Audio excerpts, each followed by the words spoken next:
Well, from a freeze to record warm days, this month we had a carnival. Mother Nature bringing us a little bit of everything to Southeast Texas. Yeah, she hit us with the best shot. So we have meteorologist Elise Smith joining us live in the studio to recap this wild month and analyze some of the big changes that we saw from beginning to here almost at the end of February. We really did. And it wasn't just me, did it seem like February was longer than January because of everything that happened this month. This month likely won't rank as one of the warmest or coldest Februarys on average for once.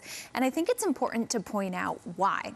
It's not because we had a normal month by any means. In fact, up to this point, we only had one day with an average or normal high temperature for the day, and that was this past Monday. The rest were either well above normal, below normal, or even record-breaking. In fact, that 80-degree stretch we had at the beginning of the month mirrored what we saw back in 2017, which is the warmest February on record in the city of Houston. And if not for that Arctic front last week, we probably would have had another record warm month too, which when considering climate change, warm months are the norm. As global temperatures warm, our average temperatures season to season, month to month warm as well. But on the flip side, let's consider those freezing temperatures in the cold snap we saw last week. I always say climate change is seen through local extremes, like this month when we went from an 80-degree day on a Saturday to an Arctic front a few days later, and then that cold week we had last week. So long story short, this quote-unquote normal month was a normal month of our extremes here in Houston. You see what I mean? Yeah. And looking back, we had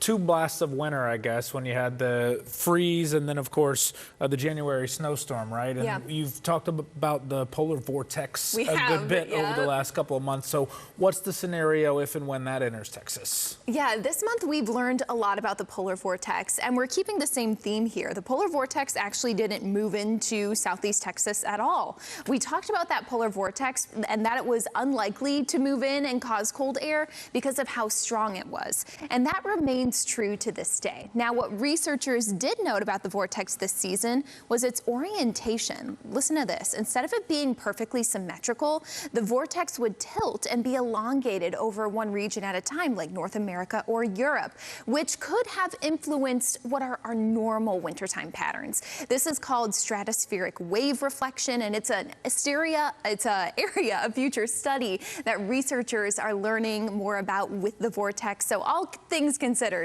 impact-wise, I think we made it out of this winter pretty unscathed, even though we had a record snowstorm and then another freeze on the anniversary of the 2021 freeze. So, and I mean, it's like we're going to kind of inch away from the cold a little bit. Yeah, we're optimistically, cautiously saying We're done with that, right? All right. For the area, but we're still going to be going back and forth, and that means we're in severe weather season is what we're getting into now.